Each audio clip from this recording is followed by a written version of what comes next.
Olá pessoal, sejam mais uma vez bem-vindos ao canal Entre Linhas, um canal que busca explorar os assuntos que estão nas entrelinhas da lição da Escola Sabatina. Seja bem-vindo, você que recebeu esse vídeo aí de um amigo.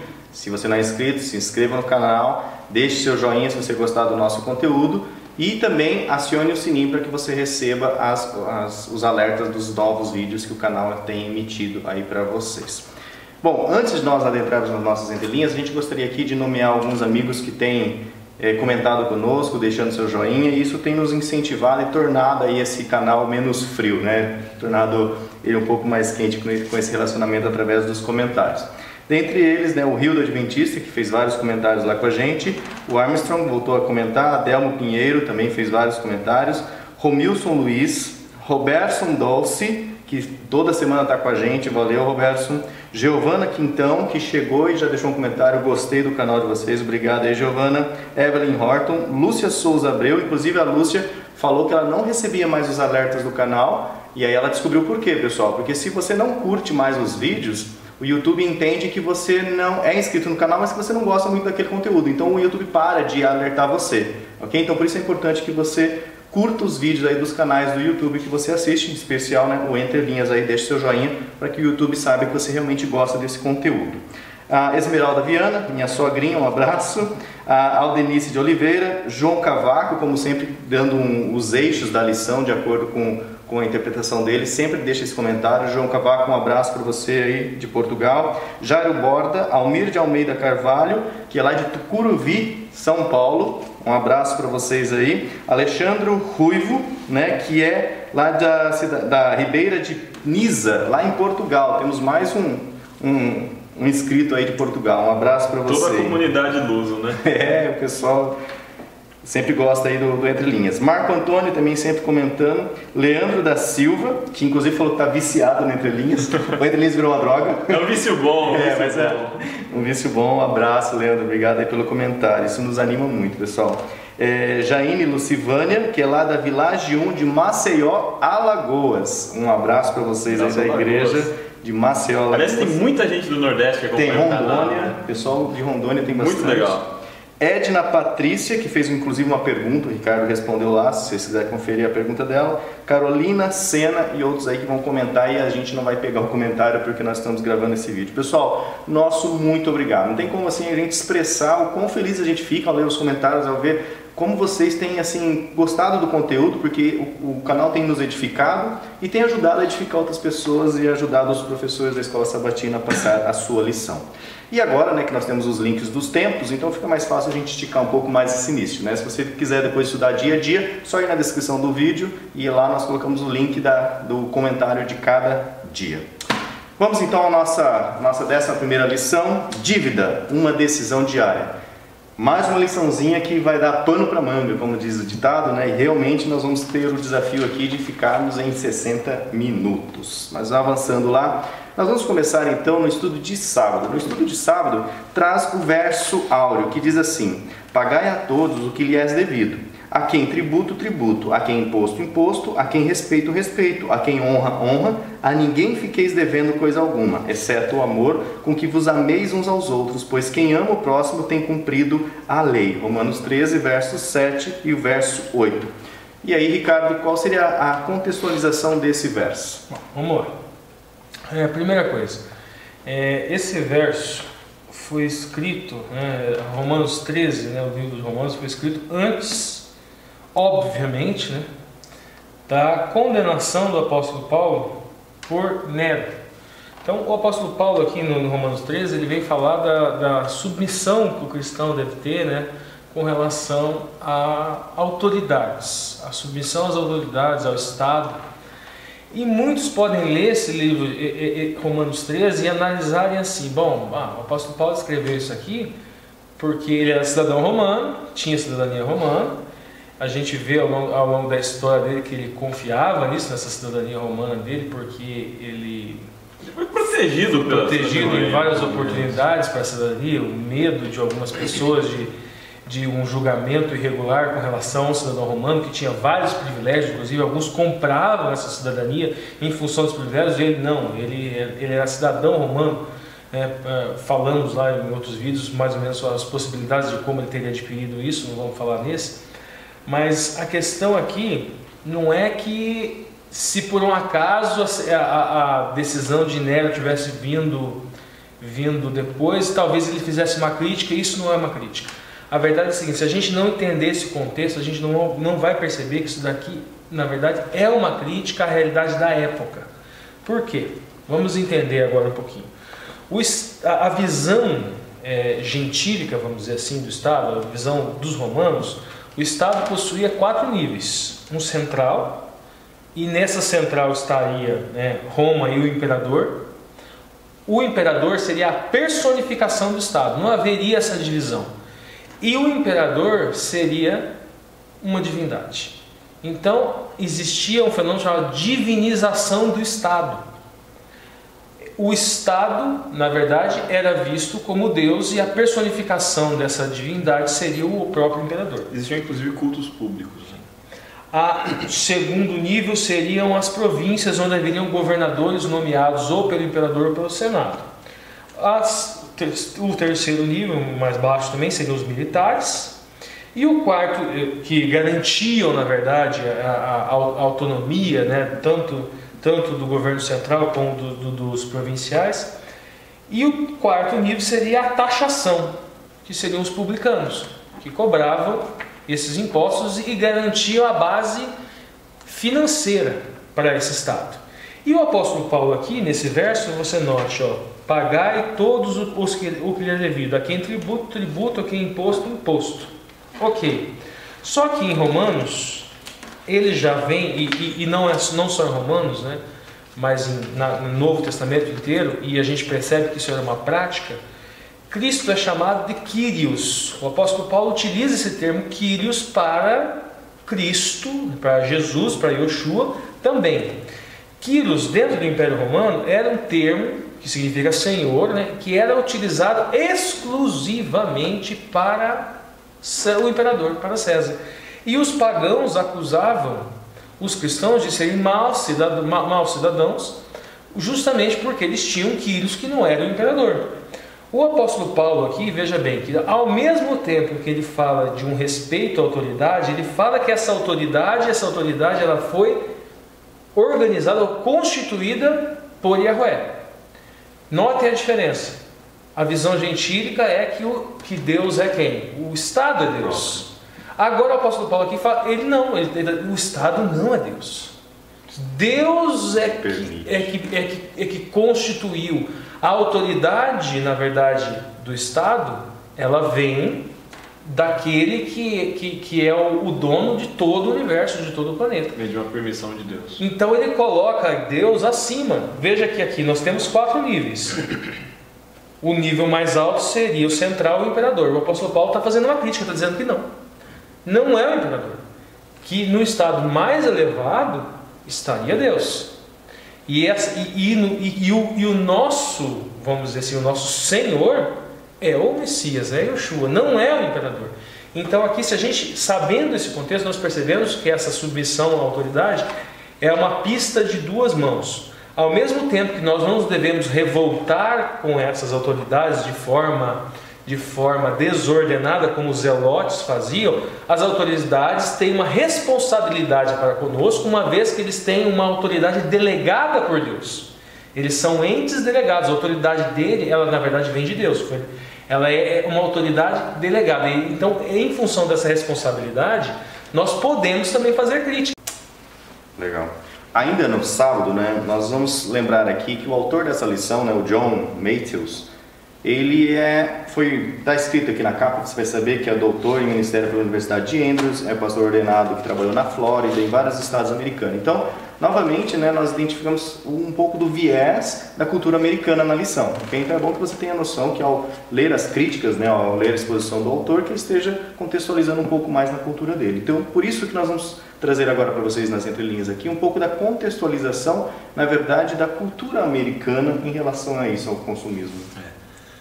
Os Estados Unidos é um país que vive do crédito e é um país endividado e é um país de uma população endividada também. É muito comum nos Estados Unidos existir a realidade de alguém ter uma hipoteca da casa e fazer uma segunda hipoteca da casa para conseguir recursos. por não existirem universidades públicas gratuitas, o gasto com a formação, ele demanda um endividamento muito grande das famílias. Então é muito comum que alguém se forme na universidade já com uma dívida de 400 mil dólares, de 300 mil dólares, uma dívida altíssima, praticamente impagável. O FIES também, né? Que a pessoa já sai formada com uma certa dívida com a universidade. Só que ainda assim o FIES é com uma taxa de juro mais baixa, né? O financiamento estudantil nos Estados Unidos, ele endivida muitas famílias que precisam hipotecar casa, hipotecar terrenos para conseguir se sustentar na vida acadêmica. Além disso, se a gente for ver, toda a economia dos Estados Unidos é uma economia que funciona em função do endividamento. Cartões de crédito, compras a prazo, uma taxa de juros baixa e uma população que realmente se endivida para consumir e que consome muito.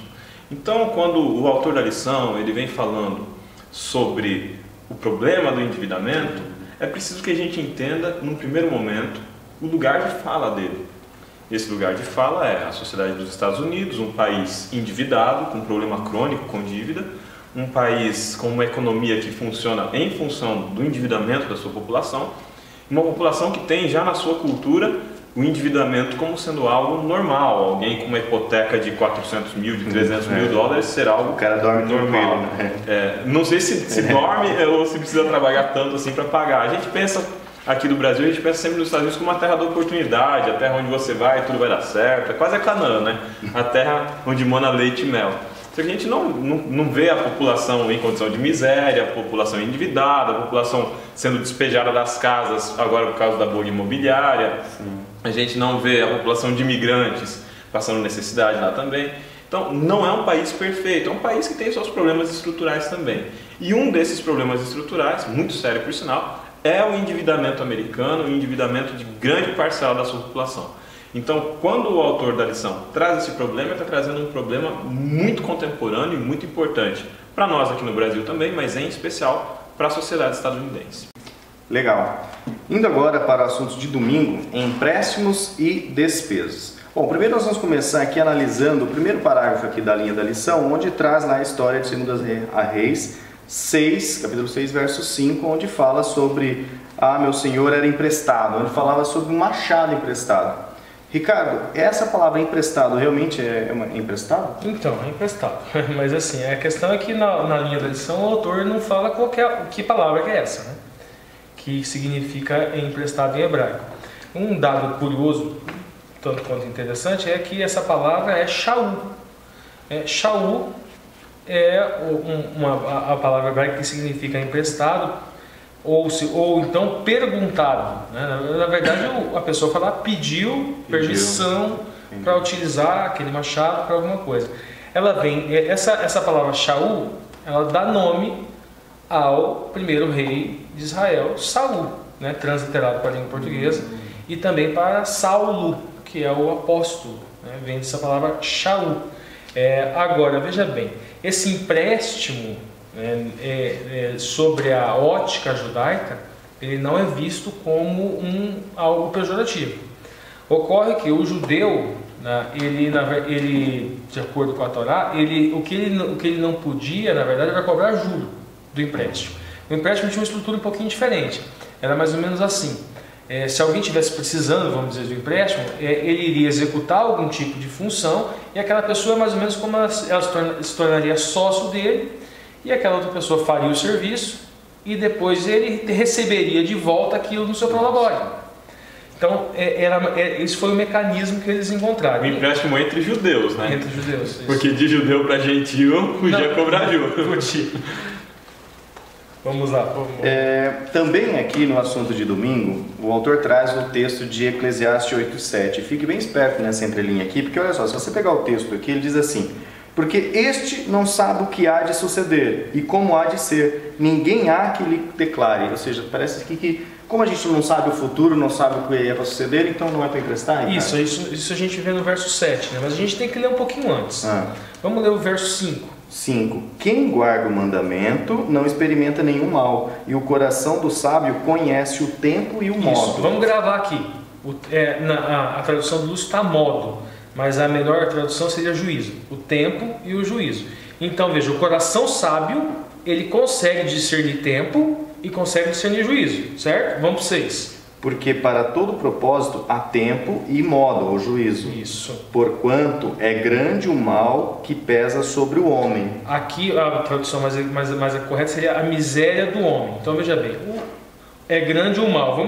Nós vamos entender no próximo verso qual seria esse mal, qual seria essa miséria do homem. Agora lê o verso. Porque referindo ao nome, este é o homem miserável. O miserável não sabe o que há de suceder.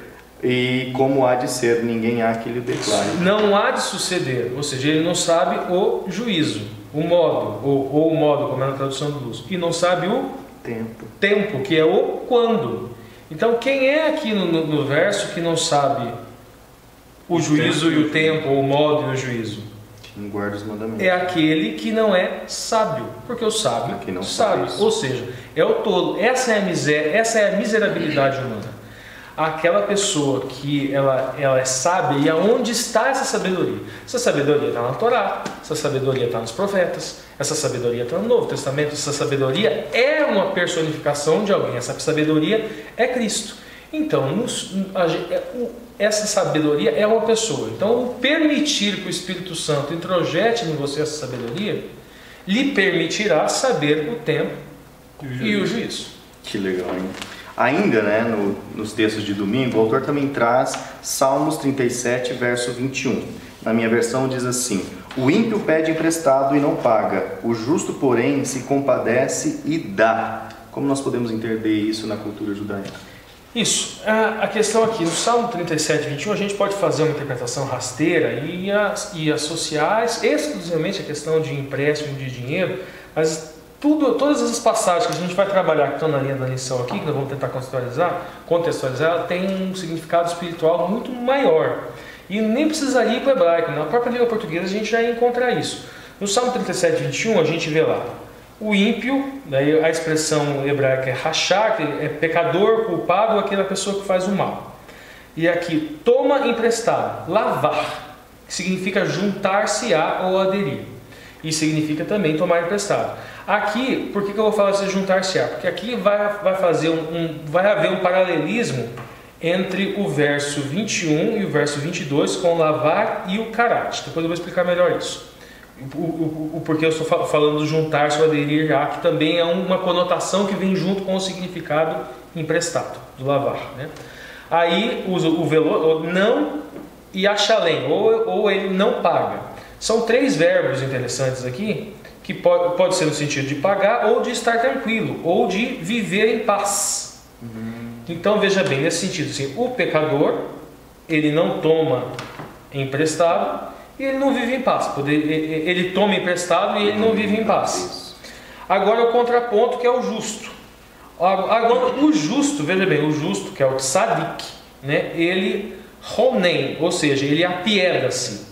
Ele tem compaixão, ele compadece, ele favorece. E daí ele venotem, que é Natan, o mesmo profeta Natan, e outros Natãs que tem na Bíblia, que significa dar, integrar, pôr, colocar, considerar ou fazer. E esse Natan também a gente traz uma conotação na tradução de dom, dádiva ou presente de Deus. Então veja bem, o justo recebe um presente de Deus e em função disso ele perdoa, ele apieda-se, ou seja, Yahweh, ele tem hesed por mim. Se em função dessa piedade, ele me vê como justo. Então agora eu tenho piedade também do meu próximo. Agora o ímpio, não. Esse tomar emprestado aqui no Salmo, e nós vamos entender melhor isso lá em Deuteronômio, esse tomar emprestado é porque tudo é de Yahweh, tudo vem dele, tudo, os dons, os bens, tudo. Então o ímpio toma emprestado, mas ele não apaga, não há contrapartida, e ele não fica em paz porque ele não perdoa o outro. Agora, o justo sim, ele foi perdoado e ele perdoa. Agora, aquilo que eu falei do jogo de linguagem no verso 22, lê lá o verso 22. Isso. Aqueles a quem o Senhor abençoa possuirão a terra. Agora, e serão exterminados aqueles a quem amaldiçoa. Isso, serão exterminados, na verdade, verso 20. Aqueles que amaldiçoam serão exterminados. O verso 22 utiliza a expressão kará, que é cortado, é partir ou dividir. Karate. Note o contraponto. Lá atrás utiliza-se lavar, que se o empréstimo então junta. Vai juntar com quem? Vai juntar com o portador, com o doador de tudo, que é Yahweh. Agora, se essa pessoa que está junto com Yahweh, que faz o empréstimo, no caso, daquele que é o dono de tudo, se essa pessoa ela não distribui isso, se ela não retribui isso para o próximo, ela será karate, ela será cortada. O ímpio que recebeu misericórdia, que recebeu dons, que recebeu dádivas e não pratica tzedakah e não é piedoso, ele será cortado. Ainda o texto de Eclesiastes 5:5, que está na mesma questão, melhor é que não votes do que votes e não cumpras. Isso, Eclesiastes 5:5. Aqui nós vamos falar de juramento, né? O juramento na Bíblia, ele na verdade não é proibido. Não existe essa proibição na Bíblia. A gente tem lá, por exemplo, na Torá, a gente tem o Devarim, que é o Deuteronômio 6:13, temerás ao Senhor teu Deus e jurarás pelo seu nome. Fala lá isso. Aí a pessoa pode automaticamente lembrar de Mateus 5:33 e 37. Lê lá, Lúcio. Mateus 5, também ouviste que foi dito aos antigos, não jurarás falsos, mas cumprirás rigorosamente para com o Senhor os teus juramentos. Eu, porém, vos digo, de modo algum jureis, nem pelo céu, por ser o trono de Deus, nem pela terra, por ser estrada de seus pés, nem por Jerusalém, por ser cidade do grande rei, nem jures pela tua cabeça, porque não podes tornar um cabelo branco ou preto. Seja, porém, o teu sim, sim, e o seu não, não. Veja bem, ele usa um não jureis por um monte de coisa. E daí fala um monte de coisa, certo? Mas ele fala que não é para jurar em nome de Yahweh? Não fala. Não, ou seja, não há contradição com o Deuteronômio 6:13. Agora, por que acontece isso?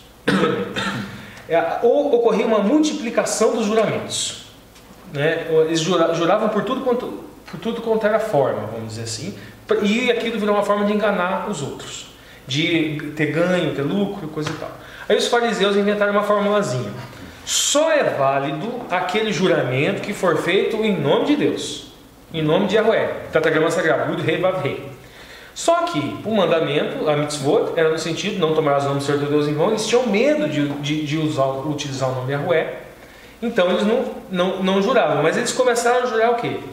Lê lá, Lúcio, de novo. Pelo tempo, pela cabeça, pela terra que é a estrada dos seus pés, por tudo, não jures por tua cabeça, isso. Não jures pela terra, não jures nem pelo céu. Como eles não tinham medo de jurar por Yahweh, eles começaram a jurar pelo templo, jurar pelo céu, jurar pela cabeça, jurar pela aliança, jurar por tudo quanto era coisa. Ou seja, é o costume deles. Hein? Por quê? Porque os rabinos, eles colocaram fórmulas para quais esses juramentos eram nulos.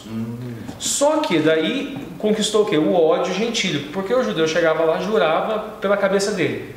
Ah, mas não vale. É tipo cruzar o dedinho quando você jura? É mais ou menos cruzar o dedinho. Estava com o dedo cruzado, você não viu. É mais ou menos, se ele jura por Yahweh, aí é válido. Mas se ele jura pela cabeça, pelo templo, é contra essa prática que Cristo está se opondo. E não só Cristo. Joséfo, né, a gente encontra nos livros de Joséfo, fala que existiam grupos na época de judeus, obviamente, que se opunham de forma veemente a essa prática. Provavelmente Gamaliel, que eu acredito que é o nome de Deus, também se opunha a isso. Até ele fala aqui no final do verso 33, né? Mas cumprirás rigorosamente para com o Senhor os teus juramentos. Isso. No sentido de que ou seja, ele não inovou. Não inovou.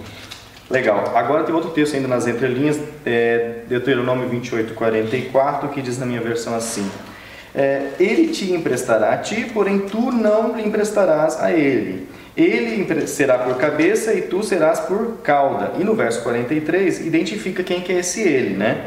O estrangeiro que está no meio de ti se levará mais e mais, e tu mais e mais descerá. E aí, como funciona essa questão? Olha, isso aqui é uma profecia. A gente tem assim, quem é o estrangeiro? É a primeira coisa que vai ser abordada, porque Deuteronômio 28, depois na quarta-feira vai ser completada essa análise. Quem seria esse estrangeiro? Primeiro, a visão do judaísmo ortodoxo. Esse estrangeiro seria o egoísmo humano. Então essa é a visão do judaísmo. Ou seja, não seria um estrangeiro literal, uma pessoa de outra etnia no meio do povo. Não, eles já interpretam que... Isso, existe essa possibilidade de interpretação literal, mas o judaísmo ortodoxo entende que aquilo é o egoísmo, em função da estrutura do texto, que ela é bem complexa. Aí existe uma visão que também não concordo totalmente, que esse estrangeiro, na verdade, seriam os gentios, que na verdade, depois do apedrejamento de Estevão, eles também passariam a exercer esse ministério. E o último, que acredito eu, é mais interessante, que esse estrangeiro, na verdade, é o Messias. E Deuteronômio 28 é a parte da Torá que o apóstolo Paulo chamava de Torá das obras. A primeira parte de Deuteronômio 28, o primeiro bloco, é o bloco da Torá das obras, que ele fala o seguinte: se cumprir as mitzvotes, bênção, bênção, bênção, bênção, bênção, bênção, bênção, e várias bênçãos, bênção da terra, bênção disso, bênção daquilo, e fala mais: e vocês emprestarão, e vocês emprestarão para muitos, e vocês serão cabeça, e os outros serão cauda. Nós vamos entender um pouco melhor o que será esse empréstimo e o que significa ser esse cabeça, quarta-feira, se não me engano. Legal. Bom, avançamos então para segunda-feira, mordomia e satisfação instantânea. E aqui nas entrelinhas a gente vai trazer aqui uma discussão sobre essa questão de você simplesmente se endividar para o consumo. Ou seja, a sociedade, faça uma análise atual, Alexandre, né? Como a nossa sociedade se comporta em relação a isso. Vamos lá. Primeiro, o texto da lição, né? O que o autor fala. O autor traz no texto da lição o tempo inteiro de que para algumas coisas você pode se endividar, para outras não. Ele vai falar, você pode se endividar, por exemplo, quando você vai comprar alguma coisa muito grande, como um carro ou uma casa. Você pode se endividar quando você está abrindo um negócio. Então esses seriam casos em que você pode se endividar. Existiriam outros casos em que você não pode se endividar. Esse raciocínio dele faz todo sentido dentro da sociedade estadunidense. Como a gente falou na abertura, que é uma sociedade que vive a crédito.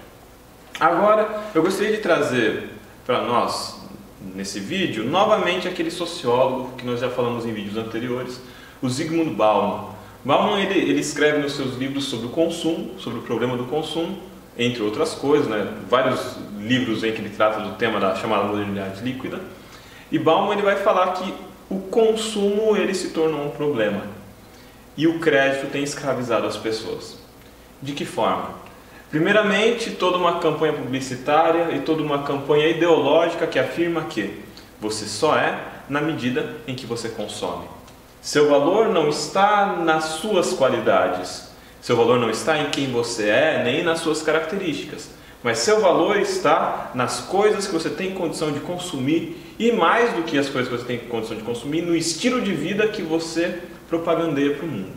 Então, nessa perspectiva, o Bauman ele não concorda com isso, ele apresenta isso como um problema.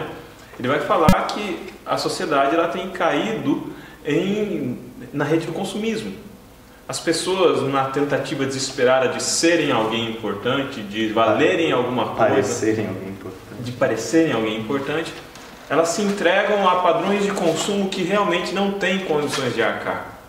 E nesse processo se tornam escravas de juros altos, escravas de dívidas impagáveis, que não foram contraídas por necessidades reais. E lembra lá do nosso primeiro vídeo, se você não lembra, volta a assistir o primeiro vídeo em que a gente falou um pouco sobre o problema do consumismo. Essas pessoas elas se tornam escravas não de necessidades reais, mas se tornam escravas de dívidas que foram desenvolvidas para consumir supérfluo. Por que a gente precisa comprar um celular novo em 12 prestações? Por que a gente precisa de uma TV maior? Por que a gente precisa de tanta bugiganga e de tanto aparelho tecnológico que nós não usamos? Por que eu preciso de um computador mais potente? Por que eu preciso de um carro mais potente? Será que são necessidades reais? Ou será que são coisas que criadas pelo marketing, crio para ocupar um espaço na minha vida para parecer alguma coisa? Existe um pensamento que eu acho muito interessante, é a ideia de que o dinheiro nada mais é do que tempo. O dinheiro nada mais é do que trabalho morto. Você trabalha no presente, você recebe em troca desse trabalho dinheiro. E quando você compra qualquer coisa, pior que eu não sou uma pessoa sovina, eu gosto de gastar comigo, mas quando você compra qualquer coisa, você pense não que você está dando dinheiro, mas que você está dando tempo da sua vida. Será que aquela camisa, ela vale 4 dias, 3 dias de trabalho? Dependendo. Mas... Será que aquele celular, ele vale um mês de trabalho? Um mês da sua vida trabalhando? Paga aquele 8 horas por dia, sol, chuva. Vale a pena? E quando a gente empresta, a gente tem a ilusão de que, como eu vou pagar em 10 vezes, é prestação, é pequenininho, cabe no meu orçamento. Quando a gente compra a prazo, nós estamos antecipando um dinheiro que nós ainda não temos. Se dinheiro é tempo, nós estamos trazendo para o presente um tempo futuro. Um tempo futuro. Significa que eu estou comprometendo os dias que virão, o trabalho que eu vou trabalhar ainda, a vida que eu vou ter para consumir um supérfluo hoje. Então, pensar melhor quais são as nossas reais necessidades é um passo importante para livrar a gente de dívidas de consumo de supérfluo, dívidas idiotas que a gente consegue viver sem e que a gente vive melhor sem. Porque na medida em que eu não tenho que trabalhar tanto para comprar bugiganga, eu começo a ter tempo livre para outras coisas. Eu começo a ter tempo livre para o meu esclarecimento mental, eu começo a ter tempo livre para a minha espiritualidade, eu começo a ter tempo livre para a minha família, eu começo a ter tempo livre para o meu deleite. Quem apresenta essa perspectiva para nós é o sábio Salomão no livro de Eclesiastes inteiro. O sentido da vida, ele está em cumprir a vontade de Deus, em cumprir e ser justo diante de Deus, mas ele está também em se alegrar com os frutos do seu trabalho, em viver deleitosamente o tempo que você tem debaixo do sol. E para conseguir viver deleitosamente o tempo que nós temos debaixo do sol, a gente não pode gastar tanto tempo e tanta energia consumindo supérfluo. Quem sabe quando a gente se livrar disso, a gente consiga viver um pouco mais de liberdade. Legal, então nós temos que tomar cuidado com a nossa satisfação instantânea, essa busca. E agora, ainda na linha da lição, mas explorando de uma forma mais contextualizada, nós vamos trazer aqui alguns personagens que são citados aqui que lidaram com essa questão da satisfação instantânea. O primeiro é Esaú. Como que ele lidou com isso? Bom, a gente tem ali Esaú. A gente está desenvolvendo aqui um esclarecimento com relação ao primogênito e o Messias. Esaú aqui vai ajudar um pouquinho. Tem a questão aqui da primogenitura, Esaú nasceu primeiro. Primeiro vamos falar dos patriarcas. Abraão, ele primeiro patriarca, depois Isaac e depois Jacó. São considerados os primeiros patriarcas do povo judeu. Nós temos outros tantos patriarcas para trás. A gente tem vários outros, chegando até Adão, obviamente, na genealogia. Mas Esaú aqui, a primogenitura dele além de questões, vamos dizer assim, materiais, que ele recebia mais do que os outros. Uma herança dobrada, né? Isso, ele tinha uma herança dobrada com relação aos outros herdeiros. Tinha também uma questão de ser o cabeça da família. Lembra que nós falamos lá do estrangeiro. O que nós vimos lá em Deuteronômio? O estrangeiro será cabeça. Então, mais um fator aqui, a questão da primogenitura. O primogênito é o cabeça da família.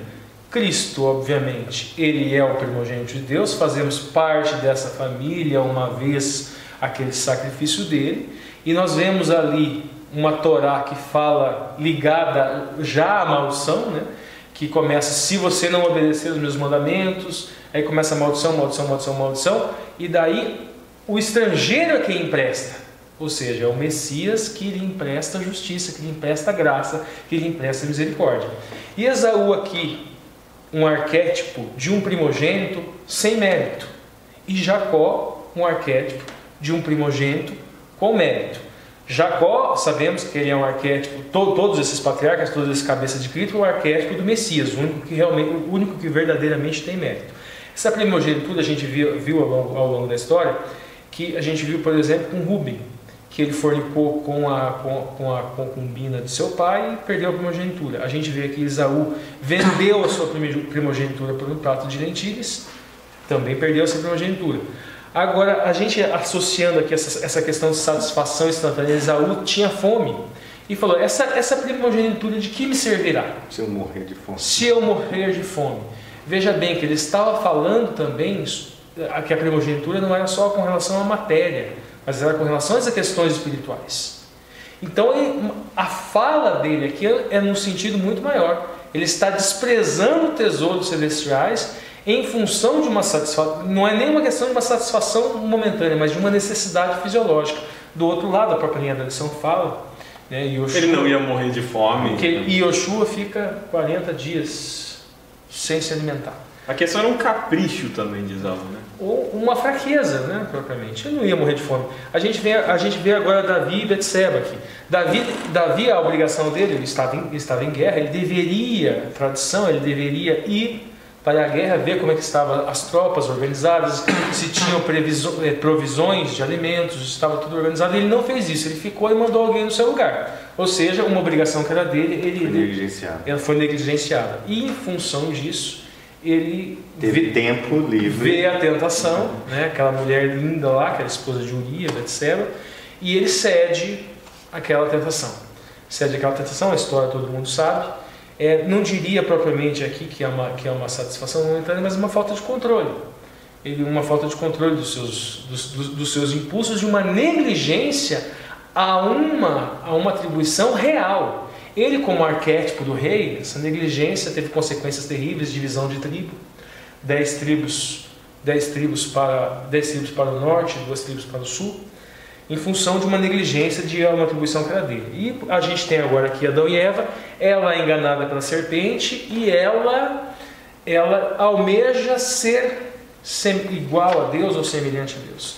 Só que ela foi feita a imagem semelhante a Deus, ou seja, ela já tinha isso.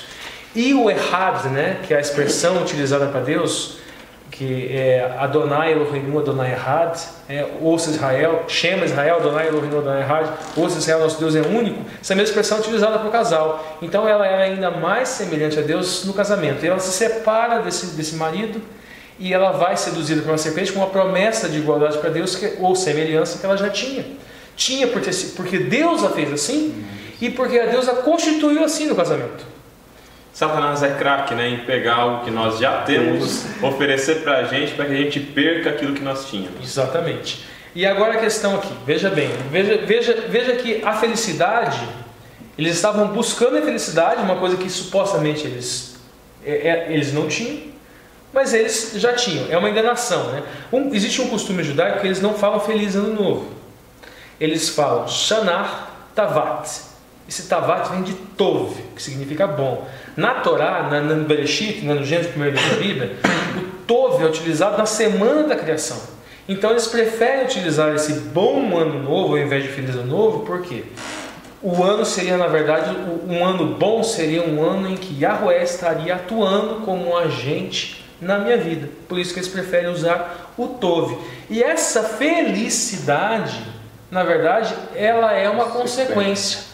O Tov, no caso, Deus me atuando na minha vida, Ele me trará essa felicidade, Ele me trará essa satisfação, esse sustento do alimento que Esaú sentiu falta, Ele me trará esse prazer, esse deleite que Davi estava buscando em Betseba, só que Ele me trará da maneira correta, de uma maneira duradoura.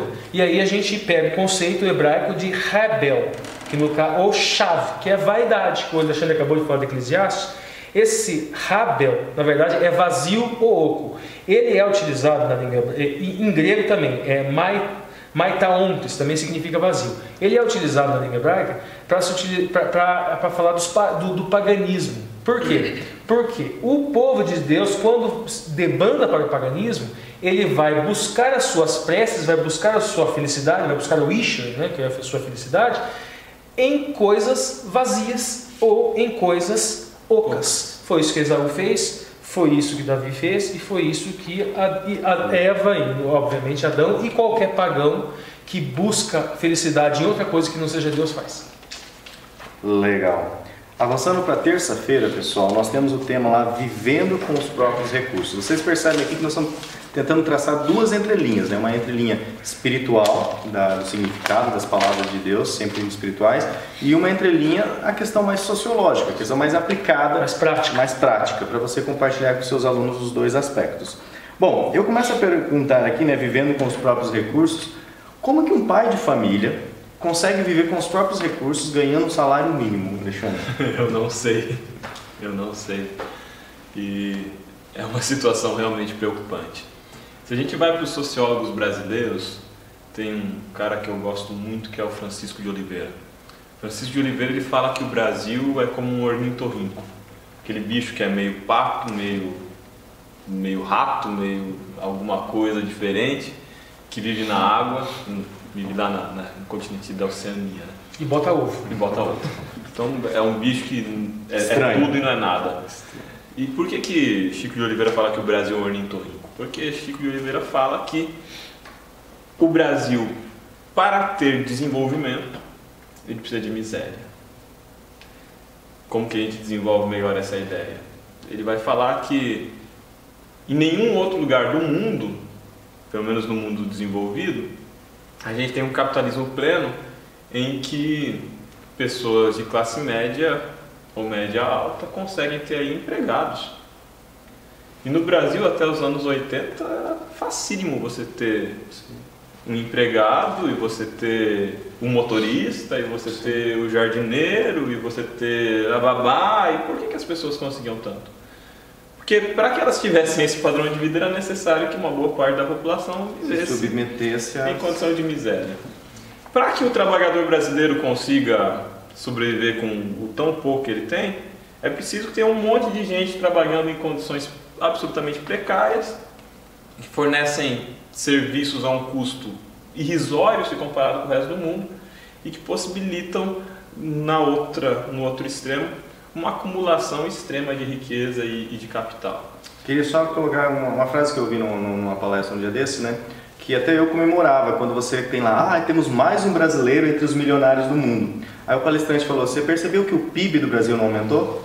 Então se você tem mais um milionário brasileiro no meio do top, significa que a distribuição de renda nacional... Olha, o que aumentou foi a concentração de riqueza, né? Então, como que um trabalhador vive com o salário mínimo? Gente, o mundo é desleal, desonesto, mau, vil.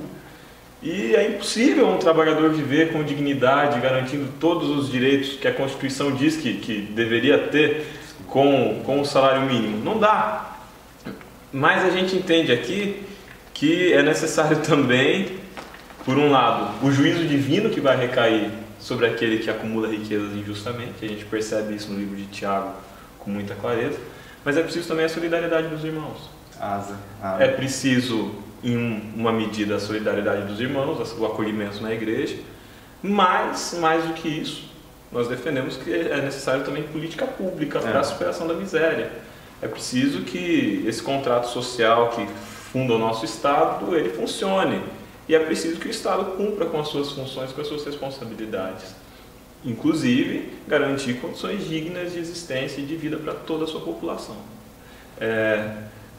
Como que a gente encaixa isso nessa realidade hoje?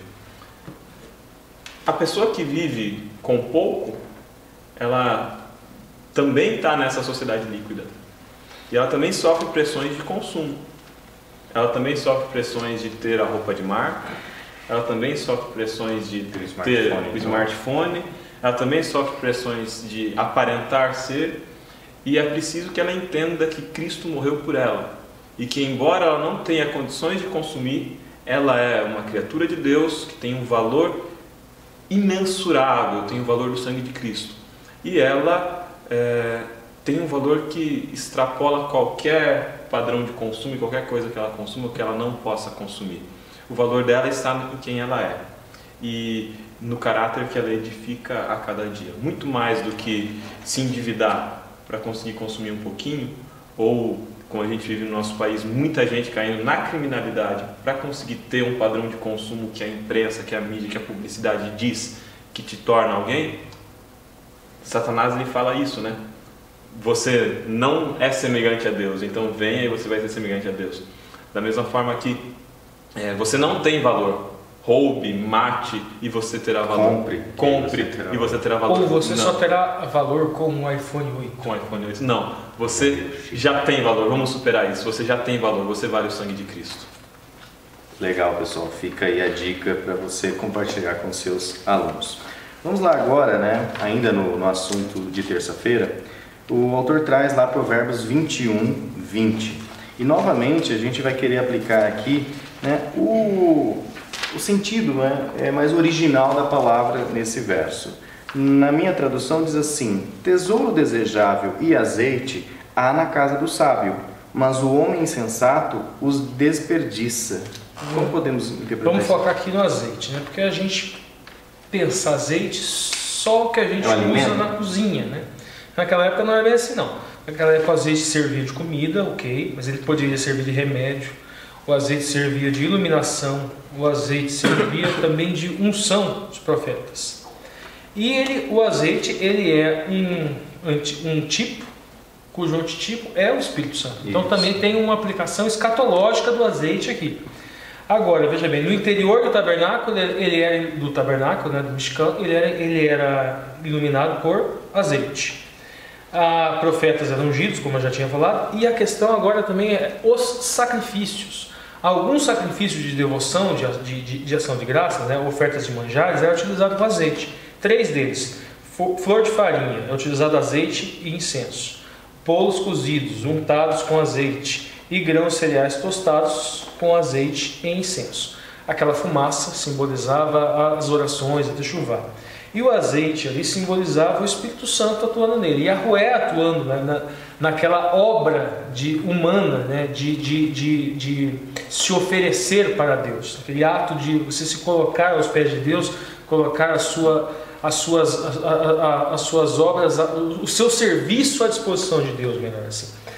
A ausência de fermento aqui seria o sem pecado, e o azeite seria a presença de Deus com o Espírito Santo constantemente atuando na vida daquelas pessoas. Então ali fala o quê? Esse azeite que existe na casa do sábio, ele tem uma conotação muito mais elevada do que simplesmente mantimentos, comida, iluminação. Tem uma questão espiritual envolvida ali. É a presença de Deus. Presença de Deus. Legal. E ainda, né, mais um texto que o autor traz é Mateus 6,33, que diz assim: buscai, pois, em primeiro lugar o seu reino e a sua justiça, e todas estas coisas vos serão acrescentadas. Às vezes até eu li, né? E todas as outras coisas vos serão acrescentadas. É no automático, a gente já... A gente ouve muito isso, né? Buscar primeiro o reino de Deus e a sua justiça, e todas as coisas vos serão acrescentadas. Todas as outras coisas vos serão acrescentadas. Todas estas coisas. Estas coisas. Aí, para a gente entender o que são estas coisas, a gente tem que voltar no versículo. Voltar lá.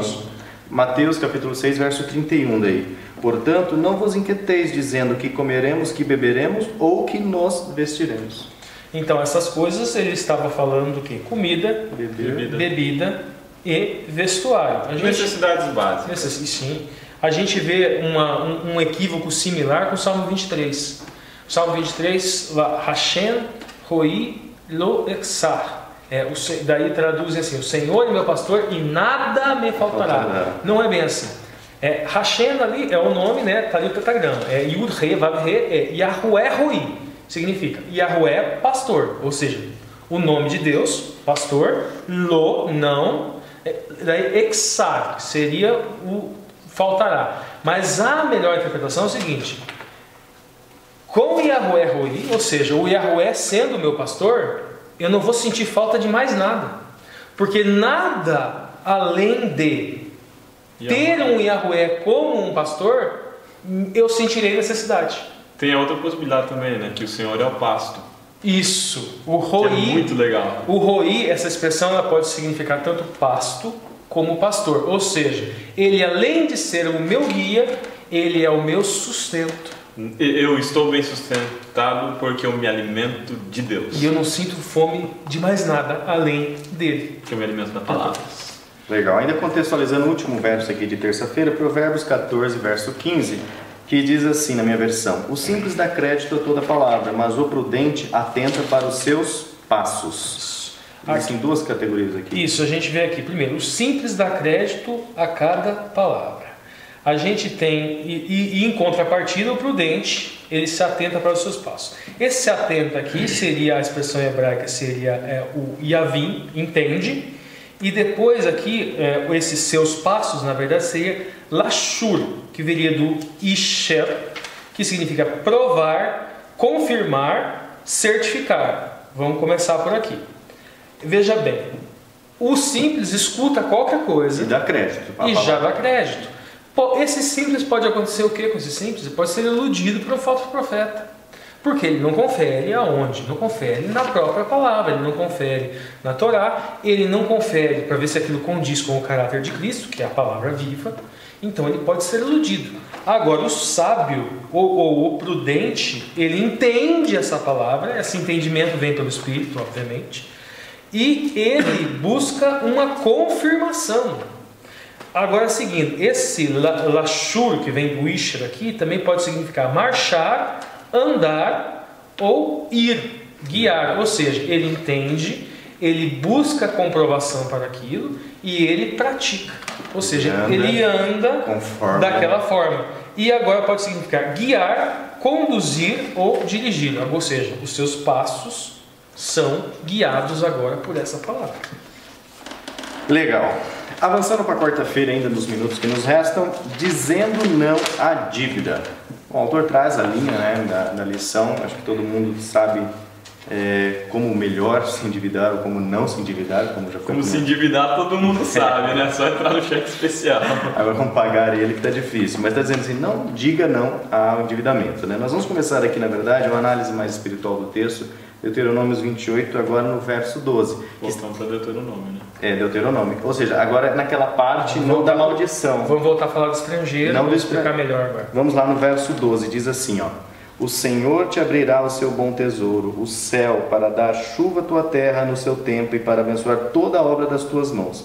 Emprestarás a muitas gentes, porém tu não tomarás emprestado. Aí o verso 13, o Senhor te porá por cabeça e não por cauda, que só estará em cima e não debaixo, se obedeceres aos mandamentos do Senhor teu Deus, que hoje te ordeno para os guardar e cumprir. Veja, não tem nada a ver com pegar emprestado e ter dívida. Não, veja bem, aqui está no primeiro bloco.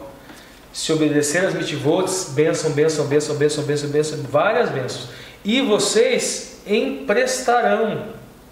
E vocês emprestarão e vocês serão a cabeça. Que empréstimo é esse? Nós vamos entender um pouquinho. Porque dinheiro? Não é dinheiro. Não virar banco? Nós estamos falando das mitzvot, nós estamos falando do caráter de Yahweh. Então, você, ao imitar o caráter de Yahweh, é como se você estivesse emprestando algo que você recebeu dele. Essa noção de ser cabeça, nós vemos lá os patriarcas. Os patriarcas cumpriram mitzvot, obviamente que não para ser salvo, mas eles cumpriram mitzvot. Abraão, o que Abraão fez? Pelo que tu fizeste, serão benditas todas as famílias na terra. Isso seria uma forma de empréstimo. Isso que Abraão fez. Pelo que Abraão fez, serão benditas todas as famílias na terra. Porque de Abraão vem a linhagem do Messias, vem a linhagem do Messias. Abraão fez aquilo que Deus fez, porque Deus amou muito a maneira de seu filho unigênito para que todo aquele que nele crê não pereça a vida eterna. E Abraão foi o tipo disso. Deus fez isso e Abraão ofereceu seu filho Isaac. Então, esse empréstimo, na verdade, é o empréstimo. Deus introjeta em mim o seu caráter e eu empresto um pouco disso, prestando um serviço, obviamente, de evangelização. Eu sou uma bênção, na verdade, assim, para as pessoas, quando eu imito o caráter de Cristo chama isso de vós sois o sal da terra, vós sois a luz do mundo. Vós não sois o banco do mundo, né? Só que tem um pequeno problema. Ninguém é justo plenamente, só o Messias é justo plenamente. E aí vem a segunda metade, a segunda parte. Essa primeira parte é a Torá das obras. E agora vem a segunda parte, que já é um lampejo da Torá da graça, que é a noção do estrangeiro. Lê lá, Lúcio. 43, 44. O estrangeiro que estará no meio de ti se elevarás mais e mais, e tu mais e mais descerá. Ele te emprestará a ti, porém tu não lhe emprestará a ele. Ele será por cabeça e tu serás por cauda. Inverteu aqui, né? Agora a coisa inverte, porque agora começam as maldições. Agora não se cumpre as mitzvot. E aí agora o estrangeiro é a cabeça. Cabeça, já falamos, cabeça de tribo. Ruben é um cabeça de tribo, Levi é um cabeça de tribo, Simeão cabeça de tribo. A gente tem os patriarcas, que eram cabeças da família, os primogênitos, e nós temos o primogênito maior dessa família celestial que nós somos convidados a fazer parte, que é o Messias. Esse estrangeiro, por que ele é estrangeiro? Antitrinitarianos analisam, os antitrinitarianos vão analisar o quê? Vão analisar, como a Alexandre estava falando aqui nos bastidores, a genealogia de Cristo passa por vários estrangeiros. O livro de Mateus é belíssima essa genealogia, eu gosto muito dela. vai apresentar Jesus como sendo descendente de Raabe, Jesus como sendo descendente de Ruth, Jesus como descendente de pessoas que não eram judeus. Então Cristo é o descendente da terra, ele traz em sua carne a humanidade inteira. Além disso, nós temos o sacerdócio segundo a ordem de Melquisedeque. Significa o quê? Que o Messias, mesmo sendo nascido de Maria, o Espírito Santo, na verdade, é que foi o responsável pela sua geração e não propriamente José. Então o Messias é um ser humano, uma vez que foi gerado no ventre de Maria, mas ele é divino. A sua natureza antecede Abraão. A sua natureza antecede Abraão. Isso é algo antitrinitariano, que pode ser utilizado também por trinitarianos, mas os trinitarianos acrescentam. Os trinitarianos acrescentam o quê? Ele é o próprio Yahweh. Em função disso, ele seria um estrangeiro, por quê? Um estrangeiro desse mundo. Legal. Um Cristo cósmico. Que aplicação, hein, pessoal? Aí a gente vai para o João, né? No princípio era o verbo. No princípio era o verbo. Dá um joinha aí que esse conteúdo valeu a pena, pessoal. Ainda na quarta-feira, né, a última entrelinhas que a gente trouxe aqui é de Provérbios 17, verso 18, que diz assim na minha versão: o homem falto de entendimento compromete-se, ficando por fiador do seu próximo. Como funciona esse conceito de fiador, então? Então, assim, a gente tem a questão prática do fiador, nós estamos aqui, eu estou trabalhando outra questão. Eu vou trazer aqui uma história que é atribuída a Gamaliel, né? Diz que um filósofo perguntou a Gamaliel o seguinte: se você pratica tzedakah, será que não vai ficar sem sustento para as suas próprias necessidades, a prática da tzedakah? E daí, como os judeus gostam de fazer... com caridade, né? Caridade. Atos de caridade, atos de justiça. Aí vem a questão, daí ele trabalha com perguntas. É típico dos sábios judeus, dos rabinos judeus. Primeira pergunta que ele faz: se lhe pedisse um empréstimo, você daria? E o filósofo responde. Caio, desculpa. Não tem problema. O filósofo responde: depende de quem. É a primeira pergunta dele, a resposta dele, depende de quem. Daí Gamaliel, daí ele fala assim: se for um estranho, eu teria medo. Tá, mas daí Gamaliel pergunta: e se ele lhe apresentasse um fiador? Aí a resposta: depende, se fosse confiável eu concordaria. Aí ele pergunta: se fosse um chefe de governo? Ah, certamente eu aceitaria. A resposta do filósofo. Ele não estava no Brasil. Isso pode ser. Não conheço o Planalto Central. Agora, aí Gamaliel conclui: quando alguém pratica tzedakah, ele empresta, mas ele empresta com a garantia do Criador. Legal. Da mesma maneira, nós temos Yoshua como fiador da nossa dívida. Ele, como fiador da nossa dívida, nós praticamos a tzedakah porque ele assumiu essa posição de ele pagar a nossa dívida. Então nós retribuímos praticando obras de caridade. Então essa fiança aqui, sob um ponto de vista escatológico, ela estaria atrelada ao Messias. Agora fica a questão: eu serei fiador? É errado eu ser fiador? Gente, tem casos. Aquela questão: eu vou emprestar um dinheiro, eu vou perder um amigo porque ele não vai saldar a dívida. Então faça o seguinte: isso já aconteceu. Meu pai já fez isso algumas vezes. Não vou lá pedir dinheiro emprestado para ele, não, tá? Em função disso. Mas a pessoa foi lá pedir dinheiro emprestado para ele e falou: toma aqui, não precisa pagar. Exatamente, não perde a amizade dele. Por que isso? Ele é tão grato ao que Deus fez por ele que ele praticava tzedakah. Então, assim, se é uma outra situação, a pessoa vem lhe pedir um empréstimo, seja sapiente como os judeus eram. Vão emprestar como? Vamos fazer o seguinte: vamos fazer uma sociedade aqui, eu lhe empresto, você trabalha, e daí fazemos uma empresa do pro labore, eu retiro depois o que eu investi. Então, é óbvio que nós devemos ter sapiência nesse ato de ser fiador, mas também nós não podemos deixar de lado que tzedakah é, na verdade, um ato de gratidão, porque Cristo foi fiador por nós. Não vamos demonizar a fiança, não, porque todo ser humano possui um fiador. Que legal, pessoal. E agora, nos últimos minutinhos aqui que nos restam, já extrapolando 60 minutos, poupando e investindo. E aí nós vamos querer explorar um pouco mais tempo, né? Já que passamos mesmo, vamos explorar bem agora. Nossa, ele que deixou. Porque, olha só, poupando e investindo. Existe muita coisa para a gente discutir aqui sobre como o cristão pode se envolver com essa questão de se poupar o dinheiro, de se investir o dinheiro. E aí alguns aspectos importantes que a gente quer trazer para você. Fiquem ligados aí. Vai lá, Alexandre. Tem um caminho interessante, que é o caminho que tem quem está aí de casa assistindo, provavelmente já conhece, que são os textos do Espírito de Profecia, né? Ellen White, ela fala sobre o problema do jugo desigual com incrédulos nos negócios. Ellen White fala sobre o problema de bolsas de aposta, sobre o problema de grupos de consórcio. Então Ellen White já aponta esses problemas no Espírito de Profecia. Eu acredito que o pessoal aí de casa já conhece. Mas a reflexão que eu gostaria de fazer é uma reflexão um pouco mais de fundo para a nossa sociedade atual. Me entristece e me preocupa um pouco que pessoas que vivem com os olhos voltados para o porvir, de pessoas que são adventistas do sétimo dia, ou seja, aguardam o breve advento de Cristo Jesus, se preocupem tanto em ganhar dinheiro. Não ganhar dinheiro para a sua própria sobrevivência, mas ganhar dinheiro em quantidades que lhe digam que não será mais necessário trabalhar, e mais, ganhar dinheiro de formas que não lhe demandem nenhum trabalho. Quando a gente vai lá para o livro de Gênesis e a gente encontra a maldição ou a consequência do erro humano, nós temos ali, do suor do teu rosto comerás o teu pão. 3,19. Gênesis 3,19. Então, a consequência do pecado na vida humana é que a única forma de se ganhar o sustento é pelo trabalho. A natureza não é mais abundante de forma que a gente colhe as frutas e se mantém com elas alegremente e de forma leve.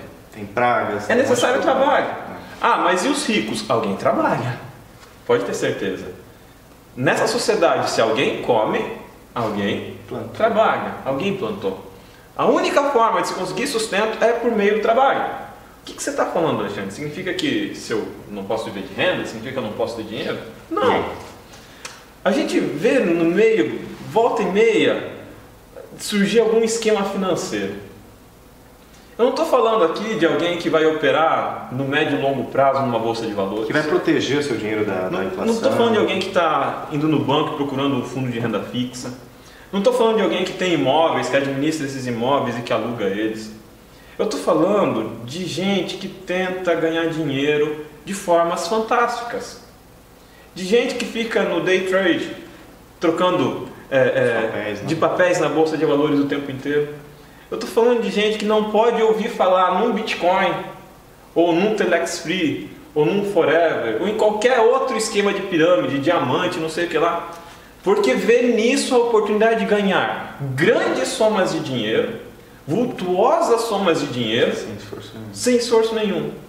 Nesses processos, às vezes, fazem dívidas, destroem o seu patrimônio para tentar o ganho fácil. Gente, a Bíblia fala, do suor do teu rosto comerás o teu pão.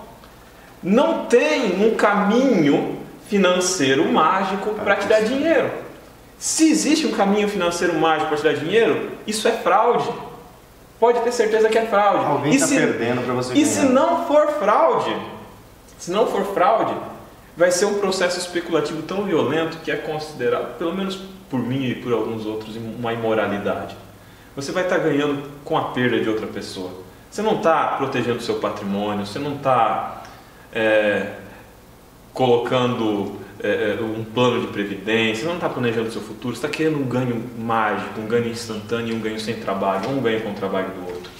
Me preocupa que pessoas que deveriam se preocupar e ter os olhos fitos na breve volta de Jesus estejam tão apegadas e tão amantes desse século que precisem fazer do sentido da sua vida correr atrás de miragens, correr atrás de ilusões de ganho fácil, correr atrás de Bitcoin, que não é um tesouro que ferrugem e traça corrói, porque não é um tesouro físico, é um tesouro digital, mas é um tesouro que a própria especulação destrói. A gente viu, do mesmo jeito que subiu 800 e poucos %, depois ele caiu. Então, gente, não existe ganho fácil. Do suor do teu rosto comerás o seu pão. E quanto mais a gente aprender dessa certeza, a gente vai entender que a gente não é rico por aquilo que a gente consome. A gente é rico pelo tempo que a gente usa. A gente é rico pela vida que a gente leva. A gente é rico pela graça de Cristo que habita em nós. O sentido da vida não está num monte de coisa que eu vou ter, num monte de tesouro que eu vou acumular, ou numa vida sem trabalho. O sentido da vida está em eu me deleitar no meu trabalho, porque o meu trabalho faz sentido para mim. O sentido da vida está em eu usufruir dos ganhos do meu trabalho. Eu não estou falando que a gente tem que fazer voto de miséria, eu não estou falando que a pessoa que vive com menos de um salário mínimo não vive em condição de miserabilidade, que isso não deve ser transformado. Eu estou falando que não tem por que ter tanta ambição. Que às vezes a gente está tão preocupado em ganhar, em acumular, em fazer dinheiro de forma mágica, que a gente não para pensar o porquê disso. E se isso vai gerar um ganho para mim que pode ecoar pela eternidade. Eu fui recentemente visitar o Alphaville lá em São Paulo, né? E eu vi aquelas mansões de 4 andares, 5 andares. E eu fiquei pensando assim, na minha humilde casa, muitas vezes eu não tenho tempo, né, de frequentar certos cômodos, né? Que às vezes é aquela vida quarto, cozinha, trabalho, cozinha, quarto, às vezes a sala.